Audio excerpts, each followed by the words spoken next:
Society में हम एक कदम और आगे बढ़ते हैं। मीना, हम 12th क्लास की बुक कर रहे हैं social change and development in India. इसके तहत हम चैप्टर 4 कवर कर रहे हैं, that is change and development in rural society. और उसमें हमने ये डिस्कस किया अपने लास्ट लेक्चर के दौरान कि किस तरह से सरकार के द्वारा एग्रेरियन स्ट्रक्चर में ट्रांसफॉर्मेशन लाने के लिए किए गए एग्रेरियन रिफॉर्म्स, चाहे वो ज़मींदारी एबोलिशन रहा हो या लैंड सीलिंग एक्ट रहा हो, चाहे टेनेंसी रेगुलेशन का कानून लाया हो, वो कोई बड़े परिवर्तन नहीं ला पाया। इसके बाद साइंटिफिक एंड टेक्नोलॉजिकल एडवांसमेंट का रूट हमने फॉलो किया और ग्रीन रेवोल्यूशन का मार्ग अपनाया, जहाँ एक तरफ ग्रीन रेवोल्यूशन ने हमें अच्छी खासी सेल्फ सफिशेंसी प्रोवाइड की, फूड ग्रेन के मामले में फूड सिक्योरिटी प्रोवाइड की, हमारी सॉवरेनिटी को एनहांस किया, हमें इंटरनल डिपेंडेंस से हटा दिया, हमें फूड ग्रेन जैसी बेसिक रिक्वायरमेंट के लिए इंटरनेशनल डिपेंडेंस नहीं रखनी पड़ी। एक अच्छे खासे सेक्टर को इनकम प्राप्त हुई, जैसे कि Punjab, Haryana, western UP, coastal Andhra और कोस्टल तमिलनाडु के किसानों को आमदनी भी प्राप्त हुई। वहीं इसकी कई नेगेटिविटीज़ भी हमने समझी थी। हमने पढ़ा था कि landless labourer, small and marginal farmer की परिस्थितियां और बिगड़ी हैं। ये कैपिटल इंटेंसिव प्रैक्टिस थी ग्रीन रेवोल्यूशन की, जिसको कि बिग एंड मिडिल लेवल का फार्मर ही अपना सकता था, एंड उसी की इकोनॉमिक प्रोग्रेस हुई भी है। रीजनल इनइक्वालिटी आई है, क्षेत्र से क्षेत्र में खाई बढ़ी है। बहुत से क्षेत्र हैं जो रीजनली कमज़ोर पड़ गए इन green revolution wise progressive areas के सामने, और इसकी वजह से एक माइग्रेंट लेबरर का मूवमेंट स्टार्ट हो गया पूरे देश के अंदर। ऐसी बहुत सी परिस्थितियां हमने पढ़ी, डिटेल में समझी, और हमने देखा कि इनइक्वालिटीज़ भी बढ़ी हैं किसी स्तर पर, सुसाइड्स भी बढ़े हैं फार्मर के। उसका रीज़न भी एक स्तर पर ग्रीन रेवोल्यूशन बनता है। तो ग्रीन रेवोल्यूशन ने जो पहले से ही डोमिनेंट कास्ट थे, जो एक समय में इम्पॉर्टेंट इकोनॉमिक क्लास बन गए, दैट इज़ द ज़मींदार class, the landlord, the land owners, उन्हीं को नई क्लासेस में बदलने का अवसर भी दिया। वह एंटरप्रेन्योर भी बने, प्रोफेशनल्स भी बने, और एक समय में बिज़नेस ट्रेडर्स भी बने। तो उनकी पोजीशन को और ज़्यादा कंसोलिडेट करने में मदद दी ग्रीन रेवोल्यूशन ने। आज हम आगे बढ़ रहे हैं और नेक्स्ट 2 टॉपिक्स को पकड़ेंगे। इसके बाद हमारा ये चैप्टर कंप्लीट हो जाएगा। नेक्स्ट 2 टॉपिक्स में जो पहला टॉपिक है द सर्कुलेशन ऑफ लेबर, इसके कुछ हिस्सों को हमने पहले भी डिस्कस कर लिया है। हम दोबारा से अब इसको लेक्चर के साथ लेकर के चलेंगे। अगला है the globalization, liberalization and the rural society. चीज़ों को समझने के प्रयास करते हैं। That is the circulation of labour. देखिए, सर्कुलेशन ऑफ लेबर का मतलब यहाँ पर क्या है। देखिए, जो नॉन ग्रीन रेवोल्यूशन एरियाज़ थे,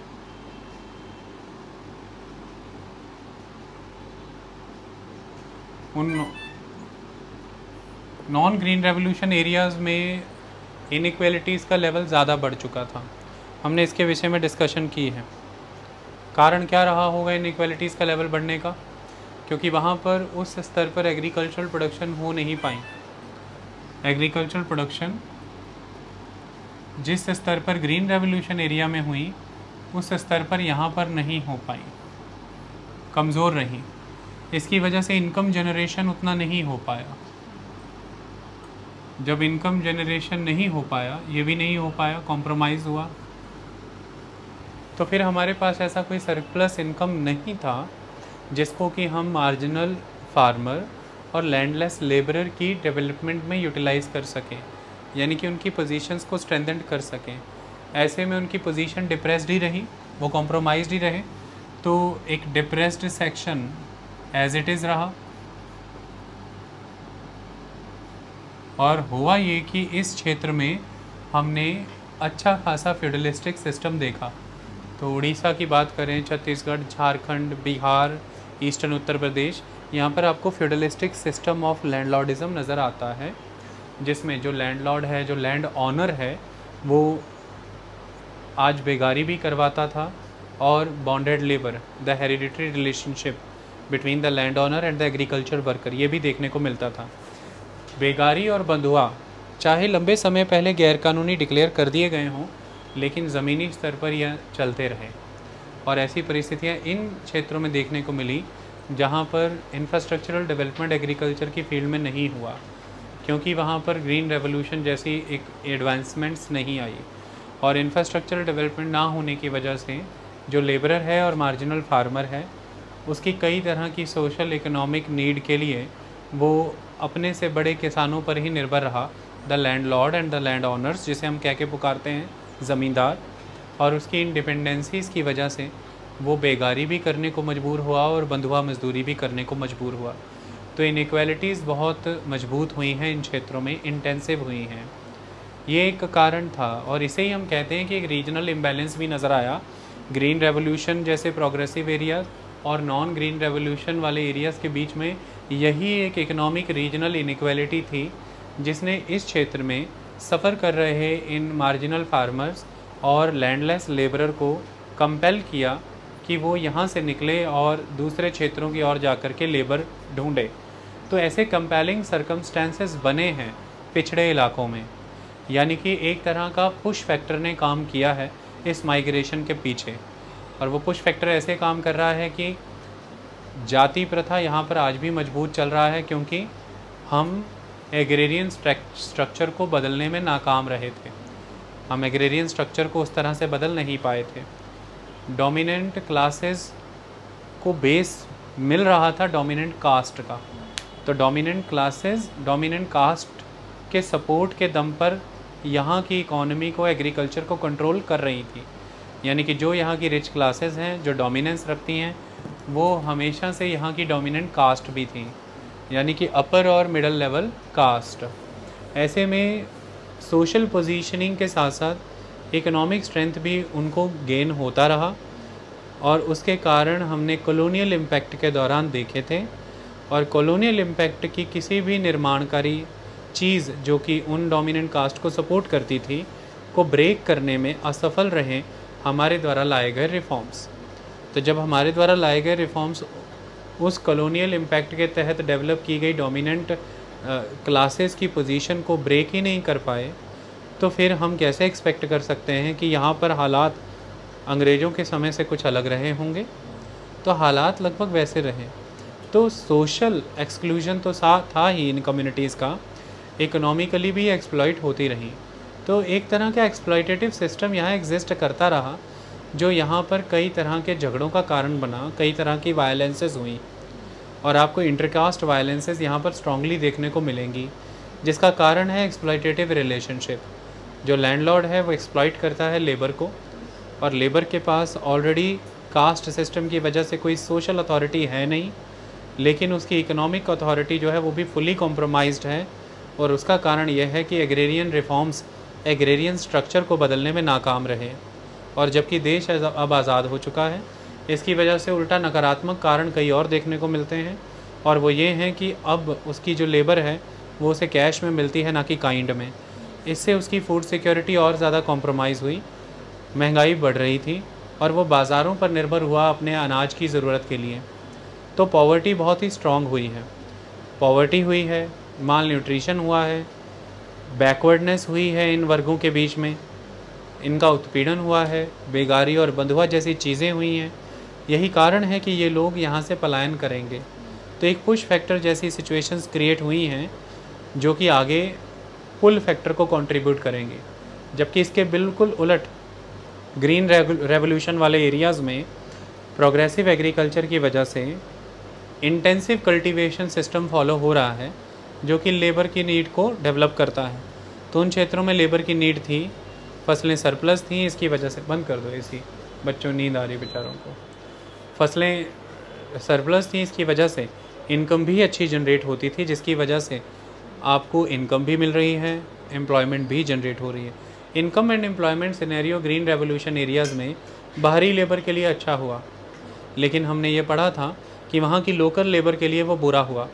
एक यूनिक फिनोमेना डेवलप हुआ ग्रीन रेवोल्यूशन एरियाज़ में कि जिन सीज़न में मैक्सिमम लेबर की नीड होती थी, चाहे वो ग्रोइंग सीज़न हो या हार्वेस्टिंग सीज़न, उसी समय में उस क्षेत्र की लेबर बाहर जाती थी रोज़गार मांगने, क्योंकि उसी क्षेत्र के बड़े किसान बाहर से लाते थे लेबर को अपने यहाँ पर काम कराने के लिए, क्योंकि उनका भी पर्पज़ था कि एक्सप्लॉइट बढ़िया कर सकते हैं और वेजेस कम दे सकते हैं। तो एक्सप्लॉइटेशन बेटर कर सकते हैं और वेजेस कम कर दे सकते हैं। इस कारण से वो भी अपने ही क्षेत्र की इंडिजीनियस लेबर को अपॉइंट नहीं कर रहे हैं, क्योंकि वो सोशल प्रेशर बना करके वेजेस अच्छे लेंगे, और वो एक्सप्लॉइट भी नहीं होंगे, क्योंकि उनका एक सोशल नेटवर्क तो है ही जिस इलाके में वो रहने वाले हैं। तो ये कारण हो जाएंगे कि जो माइग्रेंट लेबरर है वो दूसरे क्षेत्रों में जा कर के जब काम करेगी तो वहाँ पर एक्सप्लॉइट होगी, वेजेस भी कम मिलेंगे। इसकी वजह से उनकी वर्किंग एंड लिविंग कंडीशंस बहुत ही बदतर हो जाएंगी। आप आज भी देख लीजिए कि पंजाब, हरियाणा, वेस्टर्न उत्तर प्रदेश के क्षेत्रों में जब लेबर आती है पैडी के सीज़न में, गर्मियों का माहौल है, आप देख सकते हैं उनकी वर्किंग कंडीशन, वो खेतों में किस तरह के प्रोटेक्टिव गेयर्स के बिना ही काम कर रहे हैं। उनकी धूप से पीठ जल जाती है, बैक ब्रेकिंग वर्क होता है। ऐसे भी कोई उनको अर्निंग्स नहीं होती कि वो अपनी न्यूट्रिशन रिक्वायरमेंट को फुलफ़िल कर पाएँ। एक बड़ा सा कमरा या फिर छोटे मोटे कच्चे प्रबंध कर दिए जाते हैं जिसमें वो सारे एक साथ सोते और रहते हैं, अपना खाना पकाते हैं और खाते हैं, और एक लंबे समय तक यही प्रक्रिया चलती है। तो वर्किंग कंडीशंस और लिविंग कंडीशंस बहुत ही बदतर हो जाती हैं क्योंकि लेबर को माइग्रेट करना पड़ रहा है एक क्षेत्र से दूसरे क्षेत्र की ओर। तो पुश एंड पुल फैक्टर दोनों ही वर्क कर रहे हैं एक साथ में। एक क्षेत्र ने पुश किया तो दूसरे क्षेत्र ने पुल भी किया। आई बात समझ में? इनइक्वलिटीज़ मेन है यहाँ पर, और यही इनइक्वलिटीज़ उनकी परिस्थिति के बदतर होने का कारण है। तो जब नॉन ग्रीन रेवोल्यूशन एरिया में लेबर को ये महसूस हुआ कि अब अपनी लाइफ को कंटिन्यू रखने के लिए हमें अपने इनकम के सोर्सेज को कहीं से भी ऐड करना पड़ेगा, कई तरह की मल्टीपल जॉब्स करके, तो तब वहाँ पर मल्टीपल जॉब्स की रिक्वायरमेंट पैदा हुई, जिसकी वजह से आप ये देखेंगे कि हर क्षेत्र में जा कर के वो काम कर रहे हैं। अगर उत्तर प्रदेश के ईंटों के भट्टों में काम मिला तो वहाँ किया, अगर दिल्ली बेंगलोर की निर्माण अधीन इमारतों में काम मिला, कंस्ट्रक्शन वर्क्स में, तो काम वहाँ किया, और अगर पंजाब, हरियाणा, वेस्टर्न यूपी की ग्रीन रेवोल्यूशन प्रभावित क्षेत्रों में खेती में काम मिला तो उन्होंने वहाँ पर किया। यानी कि राउंड द ईयर ये अपनी लेबर को लेकर के घूमते रहते थे, अपनी लेबर आपको देने के लिए। इसके तहत हमने इन्हें फुट लूज़ लेबर कहा। लेकिन जब हम फुट लूज़ लेबर की बात करते हैं तो हम शब्द मानते हैं कि ये फ्री लेबर है। जब हम फ्री लेबर शब्द के ऊपर विचार करते हैं तो हमें लगता है कि ये इनकी चॉइस है, कि इनके पास एक फ्रीडम है कि ये डिसाइड कर सकें कि ये कहाँ काम करना चाहते हैं, जबकि परिस्थिति ऐसी नहीं है। ये फ्री नहीं है, ये कोई फ्रीडम नहीं है, ये एक तरह की मजबूरी है उनकी, वो कंपल्शन के अंदर है। अगर वो अपने गांव से निकल करके उत्तर प्रदेश के ईंटों के भट्टों में काम कर रहे हैं, या फिर दिल्ली बेंगलोर की कंस्ट्रक्शन साइट्स, या पंजाब, हरियाणा, वेस्टर्न यूपी के खेतों में, तो ये कारण नहीं है कि राउंड द ईयर जहाँ भी एम्प्लॉयमेंट है वो अपनी चॉइस से वहाँ जा रहे हैं। कारण ये है कि राउंड द ईयर वो मजबूर हैं इन जगहों पर काम करने के लिए, अपनी इनकम को ऐड करने के लिए। और इन सब जगहों पर जब वो काम कर रहे हैं तो वो किसी भी तरह की सिक्योरिटीज़ और प्रोटेक्शन से बाहर ही काम कर रहे हैं। उन्हें कोई सोशल सिक्योरिटीज़ नहीं है क्योंकि वो एक अनऑर्गेनाइज्ड सेक्टर में काम कर रहे हैं। ईंटे वाले भट्टों में मज़दूरों के रूप में उनका एक्सप्लॉयटेशन ही हो रहा है।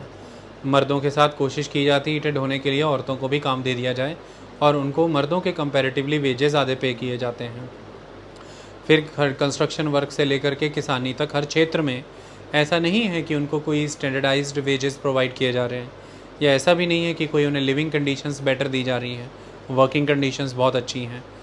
हम उन्हें फ्री लेबर तो तब माने जब वो अपनी इच्छा से पूरे भारत भर में कहीं भी बेहतर रेम्यूनरेटिव प्रैक्टिसेस, यानी कि बेहतर आमदनी के कारण एक क्षेत्र से दूसरे क्षेत्र जा रहे हैं और अपने जीवन में फेयर चॉइसेस डेवलप कर रहे हैं कि उन्हें अच्छी कमाई कहाँ से हो सकती है। लेकिन वो तो ये कंपल्शन के अधीन कर रहे हैं, और इन्हीं कंपल्शंस के कारण हम ये मानते हैं कि इनइक्वालिटीज़ का लेवल और बढ़ते चला जा रहा है, क्योंकि वो डे बाय डे अपना जो फेयर शेयर है इनकम में उसे कॉम्प्रोमाइज़ करते चले जा रहे हैं और बद से बदतर ज़िंदगी जीने के लिए मजबूर हैं। इस तरह से उनके भीतर गरीबी और बढ़ रही है, भुखमरी और बढ़ रही है, बीमारियों का प्रसार और हो रहा है, बच्चे अशिक्षा की ओर चले जा रहे हैं, उनके भीतर उत्पीड़न और बढ़ रहा है क्योंकि सामाजिक परिस्थितियां पहले से ही बेहतर नहीं थीं, सोशली उनका कोई स्टेटस पहले से इम्प्रूव्ड नहीं था। ऐसे में जब आर्थिक परिस्थितियां और बदतर हो जाती हैं तो उत्पीड़न और बढ़ जाता है, क्योंकि आप मिनिमम सर्वाइवल के लिए भी किसी पर निर्भर हो जाते हैं, और ऐसे में फिर आपको सर्वाइवल के लिए कोई जो भी देना चाहे आप उसे ही लेकर के उसकी गुलामी करना आरंभ कर देते हैं, क्योंकि आपकी सर्वाइवल फुलफ़िल हो रही है। अक्सर जब आप झारखंड की माइका की माइनिंग को देखेंगे तो वहाँ पर गरीबी का हाल कुछ ऐसा है कि छोटे छोटे बच्चे और उनकी माताएं सारा दिन माइका यानी कि अबरक को चुनने में लगे रहते हैं, और मुश्किल से पूरे दिन में 100 सवा 100 रुपया पाते हैं। इतने से वो कुछ सब्जियां और चावल अवेलेबल कर पाते हैं खुद के लिए, और पूरा दिन लगा करके 2 वक्त का केवल खाना, जो कि न्यूट्रिशन से युक्त नहीं होता। ऐसे में ये ज़रूरी हो जाता है वहाँ पर, क्योंकि रोज़गार के कोई और साधन उनके पास है नहीं। माइनिंग वहाँ पर रेगुलेटेड है नहीं, क्योंकि माइनिंग की अनुमति ही नहीं है, इसलिए कोई स्टैंडर्ड सेट ऑफ रूल्स वहाँ पर वर्क नहीं कर रहे हैं। यही कारण है कि बड़े स्तर पर वहाँ पर बाल श्रम हो रहा है, चाइल्ड लेबर हो रही है, और ऐसे में वो बच्चे कभी भी शिक्षा के मार्ग पर नहीं जा सकते। हम उन परिवारों को और समाज के इस बड़े वर्ग को कभी भी प्रगति के मार्ग पर नहीं ला पाएँ। उसका कारण यही बनता है कि हम उनकी रोटी की ज़रूरतों को जब पूरा नहीं कर पा रहे हैं, तो फिर हम उनको शिक्षा की ओर भी नहीं ला सकते हैं, क्योंकि सारा दिन इन हज़ार्डस एक्टिविटीज़ में उनका निकल जाता है। कुल मिलाकर के जहाँ पर भी ड्रॉट्स आते हैं, सूखे प्रभावित क्षेत्र हैं, जहाँ पर भी बाढ़ आती हैं, जहाँ पर भी ज़मीन उतनी उपजाऊ नहीं है, जहाँ पर भी उस स्तर पर सरप्लस प्रोडक्शन नहीं हो रही, ये माइग्रेंट लेबरर आपको यहीं से अवेलेबल होते हैं। तो हमें कभी भी गलती नहीं करनी चाहिए कि जब हम ये कहते हैं कि Punjab, Haryana, western UP, coastal Andhra और तमिलनाडु, कोस्टल तमिलनाडु, दिल्ली, बेंगलुरु और कई राज्यों के भट्टों में ये लेबर काम कर रही है, आज इनके पास कितनी एम्पल एम्प्लॉयमेंट अपॉर्चुनिटीज़ हैं कि पूरा साल भर ये रोज़गार पूरे भारत भर में प्राप्त कर सकते हैं। हमें विचार करना चाहिए कि वो ऐसा करने के लिए विवश क्यों हैं, तो हम शायद सही परिस्थितियों को समझ पाएंगे और फिर उनका सुधार कर पाएंगे। यही कारण है कि सरकारों के द्वारा दी जाने वाली शिक्षा की सुविधाएं, सरकारों के द्वारा दी जाने वाली मनरेगा की सुविधाएं, वहाँ पर सरकारों के द्वारा दिए जा रहे कई और तरह की health benefits, health treatment benefits और रिटायरमेंट बेनिफिट्स जैसी चीज़ों का वो लाभ इसलिए नहीं उठा पा रहे क्योंकि सामने बड़ा सवाल खड़ा होता है कि आज का दिन खाना खा के अगले दिन जीवित रह पाएंगे या नहीं। ये बड़ा सवाल है। एक समाज के सामने जब ऐसा सवाल खड़ा हो तो फिर वो समाज हमेशा उसके अधीन होता है जो उन्हें भोजन की व्यवस्था दे दे, और ऐसे में ही सामंतवादी संबंध स्थापित होते हैं। ये स्टेट की चूक भी मानी जा सकती है। ये सामाजिक स्तर पर लोगों के उत्थान में कमी इसलिए भी रहती है क्योंकि समाज के जो बड़े वर्ग हैं, जो बुद्धिजीवी वर्ग हैं, जो अगड़ा वर्ग है, द डेवलप्ड सेक्शन, वो आज भी जाति प्रथा का समर्थन करता है। वो आज भी कैपिटलिस्ट टेंडेंसी के साथ मुनाफे से युक्त उद्योग धंधे में ही अपने विकास को देखता है। वो ये नहीं समझ पाता है कि समाज के भीतर यदि एक बड़ा वर्ग अशिक्षित रह जाएगा, बेरोज़गार रहेगा, उसमें गरीबी रहेगी, वो कुपोषण का शिकार रहेगा, उसका प्रयोग मशीन की भांति कोई भी ले सकता है। और ऐसे में जब माहौल इस तरह से विकसित होगा तो धनवान लोगों का धन भी सुरक्षित नहीं रह पाएगा। फिर उस समाज में कई घटनाएं बढ़ती हैं, जैसे कि फिरौती, जिसे आप एक्सटर्शन कहते हैं, जैसे कि किडनैपिंग्स, जैसे कि किलिंग्स, जैसे कि आर्म्स और नारकोटिक्स की सप्लाई। इस तरह की चीज़ों को बढ़ावा देने के लिए आप असहाय लोगों का सहारा लेते हैं, आप उन्हें पेडलर्स की तरह इस्तेमाल करते हैं, और अंततः स्टेट की सिक्योरिटी को चैलेंज होता है। और स्टेट की सिक्योरिटी कोई इंटरनल चैलेंज ही है जो स्टेट को पीसफुली को एग्जिस्ट करने से रोकता है। क्योंकि एक राज्य जो कि इतनी डाइवर्स सोसाइटी से बना हो, जहाँ पर इतने डाइवर्स कल्चर्स एग्जिस्ट कर रहे हों, उसमें अगर इस तरह के चांसेस एग्जिस्ट कर रहे हों कि आप किसी की भी गरीबी या उसकी गरीब कमज़ोर सामाजिक हालातों का प्रयोग करके उसको अपनी इच्छाओं की पूर्ति हेतु इस्तेमाल कर सकते हों, तो ऐसे समाज में फिर ये घातक हो जाता है। क्योंकि सरकारी एजेंसियों के सामने बड़ी चुनौती खड़ी होती है कि वो इन लोगों को ढूंढे कहाँ से, ट्रेस कहाँ से करे, क्योंकि इनके कोई बड़े रिकॉर्ड्स होते नहीं हैं। तो ग्रामीण स्तर पर ये बड़े परिवर्तन हमने इस लेवल पर देखे हैं। दूसरा पहलू हम ये भी समझ रहे थे कि फिर इन क्षेत्रों से मजबूरीवश परिवार को सपोर्ट कराए रखने के लिए ये लोग दूसरे क्षेत्रों की ओर पलायन करते हैं, और अधिकतर मर्द ही पलायन करते हैं। पीछे के कारोबार यानी कि घर बार, हाउस होल्ड एक्टिविटीज़ महिलाएं अपने बच्चे और अपने घर के बुज़ुर्गों के साथ मिलकर के करती हैं। इसके साथ वो खेती में भी कार्य करती हैं। उन क्षेत्रों में एग्रीकल्चर में फिर लेबर की सर्विसेज वही महिलाएं प्रोवाइड करती हैं। इसे feminization of the agricultural labourer and agricultural operations कह सकते हैं आप। तो इन क्षेत्रों में आप ये फेमिनाइजेशन देखने को मिलेगा। बड़े स्तर पर महिलाएं इन क्षेत्रों में खेतीबाड़ी के कार्यों में काम करती हैं। लेकिन यहाँ पर सोचने वाली बात यह है कि पूरे भारत भर में ही यदि हम देखें तो बाय एंड लार्ज सिचुएशन ये बनती है कि महिलाओं की सामाजिक परिस्थिति अभी कमज़ोर है, उनकी सोशल सिचुएशन जो है वो वीक है। कई तरह के प्रेजुडिसेस फीमेल के साथ अटैच्ड हैं। सोसाइटी में यही प्रेजुडिसेस हैं जिन्होंने कुछ कास्ट उनको सफ़र करने के लिए मजबूर किया और महिलाएं भी इसी वजह से चूकी हैं। उन्हें शिक्षा से वंचित रखा गया, उन्हें अग्रणी पंक्ति में नहीं आने दिया गया। यही कारण है कि उसकी सोशल पोजीशन वीक होने की वजह से अब जब वो मेनली एग्रीकल्चरल फील्ड में एज अ लेबरर वर्कर और एग्रीकल्चरल ऑपरेशंस मेंटेन कर रही है तो उसका उत्पीड़न करने के चांसेस ज़्यादा बढ़ जाते हैं, क्योंकि उसकी सोशल पोजीशन हिस्टोरिकली ही वीक है। इसी कारण से उन्हें एग्रीकल्चरल ऑपरेशंस में मेल मेंबर को, चाहे आप स्टैंडर्ड वेजेस नहीं प्रोवाइड कर रहे हैं जो कि स्टैट्यूटरी वेजेस हैं, पर फिर भी एक सर्टेन लेवल ऑफ वेजेस मिलते हैं। लेकिन ये सेटल्ड रूल ही हो जाते हैं ऐसी सोसाइटी में कि जो मेल के कंपैरेटिवली मेल को ऑलरेडी स्टैट्यूटरी वेजेस से कम दिया जा रहा था, फीमेल को उसका भी हाफ दिया जाएगा। आप उसे एग्रीकल्चरल लेबरर उतनी ही ले रहे हैं, वो सभी तरह के एग्रीकल्चर ऑपरेशन कर रही हैं, लेकिन फिर भी आप उसको मेल काउंटर पार्ट के कंपैरेटिवली आधा पे कर रहे हैं। ऐसे में सामंतवादी समाज और विकसित होता है, क्योंकि वही बड़ा किसान जो उस क्षेत्र में पहले हो सकता है कि 250 से 300, आप 300 फिगर ले लें, फिगर 250-300 रुपये दे करके एक मेल वर्कर सोसाइटी से वर्क कराता, अब वो वही एग्रीकल्चरल ऑपरेशन फीमेल से कंप्लीट करवा रहा है, लेकिन उसके लिए वो आधा वेज पे कर रहा है, दैट इज़ 150 रुपया। तो पर वर्कर पर हेड उसकी जेब में 150 और एक्स्ट्रा बच रहा है। इससे वो और अधिक धनवान हो रहा है एक बड़े समाज के आधार पर, यानी कि जिस वेल्थ पर सोसाइटी के एक बड़े सेक्शन का शेयर बनता था वो उस शेयर को भी अपने लिए कॉर्नर कर रहा है।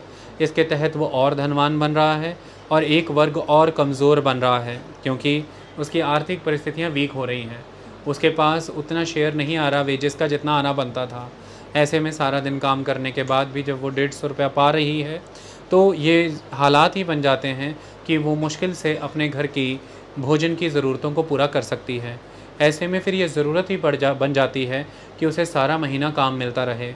ऐसे में सारा महीना काम मिलना यदि मुश्किल हो रहा है तो लेबर के बीच में वर्क को लेके कंपटीशन बढ़ता है, और ऐसे में फिर उस किसान की डिस्क्रिशन, यानी कि उस बिग फार्मर की डिस्क्रिशन हो जाती है कि वो किसे काम दे आज या किसे ना दे। उसके पास एक्सेस ऑफ लेबर अवेलेबल रहती है जिसे वो अपनी चॉइस से काम दे सकता है, क्योंकि लेबर का वेतन बड़ा कम है, वेजेस जिसे आप कह सकते हैं दिहाड़ी भत्ता, और इसके तहत उसे मजबूरी में अपना घर चलाने के लिए सारा ही महीना काम करना है, क्योंकि कुछ सरप्लस सेव तो हो ही नहीं पाया। और ऐसे में एक्सेस में लेबर अवेलेबल रहती है। ऐसे में फिर आप चॉइस रख सकते हैं कि किसको रखना है किसको नहीं, तो उसमें भी जो कम से कम पे काम करने को तैयार होता है आप उसको काम दे देते हैं, जो थोड़ा भी अधिक मांगता है आप उसको फिर से छोड़ देते हैं, और ऐसे में ये सिस्टम और भी एक्सप्लॉयटेटिव होता है। तो एक्सप्लॉयटेशन डे बाय डे एक विशियस साइकिल के तौर पर चलनी शुरू हो जाती है। दूसरी चीज़, बड़े तरह के एग्रीकल्चरल ऑपरेशंस करने के बावजूद, फार्मिंग में एक अहम भूमिका निभाने के बावजूद भी खेतीबाड़ी से जुड़े किन्हीं भी एसेट्स में, खेतीबाड़ी से जुड़ी ज़मीनों में, संपत्ति में औरत का कोई अधिकार नहीं रहता है, क्योंकि समाज पैट्रीलिनियल ही रहता है, मैट्रीलिनियल नहीं हो पाता है। तो औरत इस वजह से भी इन क्षेत्रों में जूझती रहती है, क्योंकि खेतीबाड़ी से जुड़े हुए तमाम कार्य वो करती है, पर उसी खेतीबाड़ी और ज़मीनों पर उसे कोई अधिकार पैतृक रूप में नहीं प्रदान होता। समाज पैट्रियार्कल ही रहता है। यह कारण है कि उत्पीड़न और बढ़ता है। जो मर्द अपने घरों से निकल चुके हैं वो एक बड़ा दंश भोगते हैं अपने परिवार से दूर होने का। वो अपने बच्चों को बड़ा होते उस स्तर पर नहीं देख पाते। सोशलाइजेशन का अनुभव उन बच्चों के स्तर पर पुअर हो जाता है, उनका उतना एक्सपोजर सोशलाइजेशन से नहीं हो पाता है। ऐसे में परिवार के वो मेल मेंबर जब सारा वर्ष इधर उधर घूमते हैं अपनी रेम्यूनरेशन कमाने के लिए, उनकी भी हेल्थ कॉम्प्रोमाइज़ इसलिए होने लग जाती है क्योंकि वो बहुत फ्रीक्वेंट चेंज करते हैं लोकेशंस, बहुत ही हज़ार्डस एक्टिविटीज़ में काम करते हैं, बॉडी को कई तरह के जॉब्स के लिए वो रेडी करते हैं, जिसके लिए सफिशेंट अमाउंट ऑफ फूड और nutrition, sufficient training, sufficient equipments और सफिशेंट फैमिली केयर उनको नहीं मिल पा रही होती है, क्योंकि उनका स्टेटस माइग्रेंट का होता है। इसलिए वो भी दिमागी, आत्मिक, मानसिक, शारीरिक रूप से वहाँ पर सफ़र कर रहे होते हैं। इससे नशों का सेवन बढ़ता है, वो कई तरह के सस्ते नशों के अधीन चले जाते हैं। हम अक्सर जब नशों की बात करते हैं उनसे जुड़ी हुई बीमारियों पर हम जिक्र करते हैं। हम पैकेट्स पर कई तरह की इमेजेस और पिक्चर्स बना करके उन्हें डिमोरलाइज़ करते हैं कि आप ये ना खाइए, ये सही है, नशा शरीर के लिए अच्छा नहीं। पर जब नशों पर भी बात डिटेल में होगी तो ये समझ में आएगा कि ये भी शायद बहुत बड़े एग्रेरियन स्ट्रक्चर के लैक का ही एक आउटकम है। क्योंकि जब आपके शरीर में वो न्यूट्रिशन नहीं, आपके पास वो फूड नहीं, वो हेल्थ नहीं, और आपको काम 10 से 12 घंटे करना है, ऐसे में वो काम तब होता है जब शरीर बेसुध होकर के लगा रहता है। आप अपने अधिकारों से वंचित होते हैं क्योंकि शिक्षा के कोई अधिकार आपके पास पहुंच ही नहीं पाते। इसके कारण आप और ज़्यादा एक्सप्लॉयटेशन को सब्जेक्टिव हो जाते हैं। तो कुल मिलाकर के मिस्टर ब्रेमैन ये समझाते हैं कि चाहे आप इसके लिए फुटलूज़ लेबर शब्द इस्तेमाल कर रहे हैं जो उन्हीं के द्वारा दिया गया है, चाहे आप इसे फ्री लेबर कॉन्सेप्ट कह रहे हैं, पर एक्चुअल में ये कोई फ्री लेबर है नहीं। ये एक तरह का ओवरऑल एग्रेरियन सिस्टम का कंपल्सिव एटमॉस्फेयर है जो उन्हें कंपेल कर रहा है। कोई एक व्यक्ति या कोई एक फर्म उन्हें कंपेल नहीं कर रही है कि वो ये करें। एक सिस्टम ऑफ एग्रीकल्चर ऐसा डेवलप हो गया है जो उन्हें कंपेल कर रहा है, जिसकी वजह से वो सारा वर्ष भटकने के लिए मजबूर हैं ऐसी परिस्थितियों में जो कि उनके लिए ठीक नहीं। आई बात समझ में? That is important. इससे एग्रीकल्चर और ज़्यादा इनइक्वल होता चला जाता है। तो सर्कुलेशन ऑफ लेबर के तहत हमने इन चीज़ों को समझा। इसको आगे आगे बढ़ाएंगे इस टॉपिक के साथ, that is globalization, liberalization and rural society. देखिए 1990 का ये समय था। देश में 1991 पर्टिकुलरली देश में पीवी नरसिम्हा राव की सरकार हुआ करती थी। कांग्रेस की गवर्नमेंट थी उस समय। पीवी नरसिम्हा राव प्रधानमंत्री थे देश के। हमारे ex prime minister doctor Manmohan Singh उस समय में फाइनेंस मिनिस्टर हुआ करते थे। और उस समय में देश ने एक पॉलिसी लागू की, that is the LPG system, liberalization, privatization and globalization. Industry के क्षेत्र में इसके क्या नतीजे थे हम आज उस पर बात नहीं करने जा रहे हैं। हम आज इसे खेती बाड़ी और ग्रामीण समाज से जोड़ करके देखेंगे। देखिए ग्लोबलाइजेशन, लिबरलाइजेशन, प्राइवेटाइजेशन शब्द यहाँ यूज़ नहीं किया है, तो इंडस्ट्री के कॉन्टेक्स्ट में होता तो यहाँ पे वो भी वर्ड यूज़ होता। हम इसे ग्लोबलाइजेशन और लिबरलाइजेशन के ही कॉन्टेक्स्ट में देखते हैं कि क्या चेंजेस आते हैं ग्रामीण समाज में। भारी चेंजेस आएंगे ग्रामीण समाज के अंदर, उसको समझते हैं। देखिए इस समय में ये हुआ कि भारत को बड़े स्तर पर अंतर्राष्ट्रीय सहायता की आवश्यकता थी। हमें अपनी बहुत सी नीड्स फुलफ़िल करनी थी और उन नीड्स के लिए हमें बहुत सा सामान इंपोर्ट कराना था, और उन इंपोर्ट्स के लिए हमें बड़े स्तर पर फॉरेन एक्सचेंज करेंसी चाहिए थी, फॉरेन एक्सचेंज रिजर्व्स चाहिए थे। और यदि अब हमें कोई इंटरनेशनल ऑर्गेनाइजेशन बेल आउट करती, किसी तरह के फॉरेन करेंसीज़ मुहैया कराती, तो वो हम पर कई शर्तें भी लगाती कि आप अपनी इकोनॉमी में इस तरह की तब्दीलियां लेकर के आइए, तभी आपकी इकोनॉमी बेटर हो पाएगी, आप हमारे द्वारा दिए गए लोन्स वापस कर पाएंगे। और जब हमें ये नज़र आता है कि आप लोन्स वापस कर पाएंगे, हम अब तभी आपकी मदद कर भी पाएंगे। तो 1980 के दौर के आगे आते ही आपको लिबरलाइजेशन के कई स्टेप्स नज़र आने शुरू हो जाते हैं। पर्टिकुलरली ये 1991 के दौरान एग्जीक्यूट हो जाता है। इंटरनेशनल मॉनेटरी फ़ंड से हमें कई तरह की सहायता की इस समय में आवश्यकता होती है।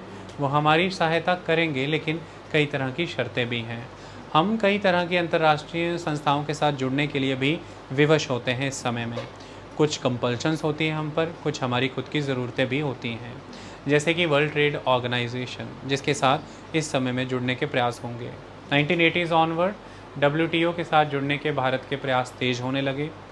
हालांकि 1950 से 1990 के बीच में, पर्टिकुलरली 1980 तक, भारत ने एक क्लोज्ड इकोनॉमिक सिस्टम फॉलो किया। भारत ने अपने ही दम पर एग्रीकल्चर से लेकर के इंडस्ट्री तक हर कार्य करने का संकल्प लिया। भारत की इकोनॉमी वर्ल्ड इकोनॉमी के साथ उतने बड़े स्तर पर इंटीग्रेटेड नहीं थी। विदेशी कंपनियां, उनका पैसा, उनकी टेक्नोलॉजी को उस स्तर पर भारत में प्रवेश नहीं था। भारत के प्राइवेट प्लेयर को कई तरह के सेक्टर्स में एंट्री नहीं थी। भारत का प्राइवेट प्लेयर यदि कोई काम करना चाहता था, उसे सरकार से लाइसेंस या परमिट लेना पड़ता था।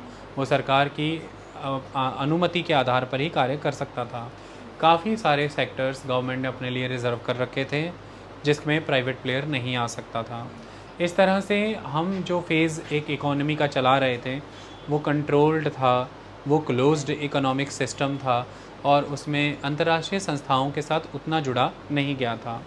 धीरे धीरे वो उस समय में ज़रूरी भी था। इंडियन इंडस्ट्री को प्रोटेक्शन देना ज़रूरी था, इंडियन एग्रीकल्चर को प्रोटेक्ट करना ज़रूरी था और भारत को विदेशी प्रभाव और दबाव से बचना भी था, क्योंकि कई 100 वर्षों का भारत विदेशी शासन झेल चुका था। ऐसे में भारत किसी तरह की कोई डिस्टर्बेंस नहीं चाहता था। भारत ने उन नीतियों की पालना की भी। हमने स्टेट ओन्ड सिस्टम अपनाया, स्टेट ने चीज़ों को ओन किया और चलाया भी। लेकिन स्टेट कंट्रोल्ड इकोनॉमिक फेज़ कहते हैं आप इसको। लेकिन फिर चीज़ें बदलती हैं, समय बदलेगा। इस बदलाव के साथ हम कई तरह के अंतर्राष्ट्रीय संस्थाओं के साथ बहुत ही प्रोएक्टिवली वर्क करना चाहेंगे, जिसमें वर्ल्ड ट्रेड ऑर्गेनाइजेशन एक इम्पॉर्टेंट इंस्टीट्यूशन है। वर्ल्ड ट्रेड ऑर्गेनाइजेशन की कई जिम्मेदारियां रही हैं, लेकिन उसमें से एक बड़ी जिम्मेदारी यही रही है कि किस तरह से इंटरनेशनल ट्रेड बैरियर्स को रिमूव किया जा सके। इंटरनेशनल ट्रेड बैरियर्स को रिमूव करने का सीधा मतलब यह है कि किस तरह से फ्रीली गुड्स एंड सर्विसेज एक देश से दूसरे देश में आदान प्रदान होती रहे, एक्सचेंज।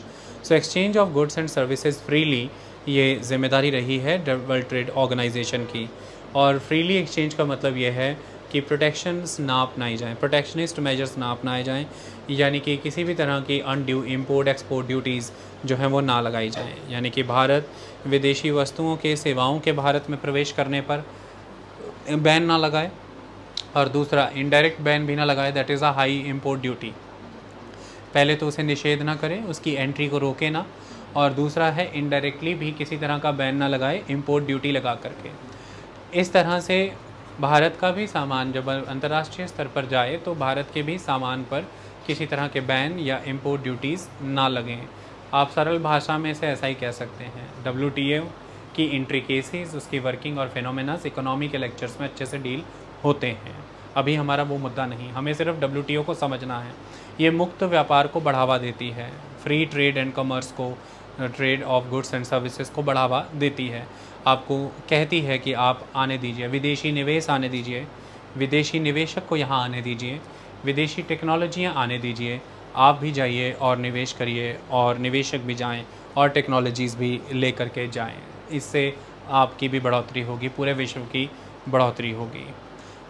और भारत को ये शर्तें फिर माननी ही थी जब भारत उन संस्थाओं से जुड़ रहा है, जब भारत को उन संस्थाओं से मदद भी मिलेगी। भारत इंटरनेशनल इकोनॉमी के साथ इंटीग्रेट होता चला जाएगा, ये ग्लोबलाइजेशन होगा।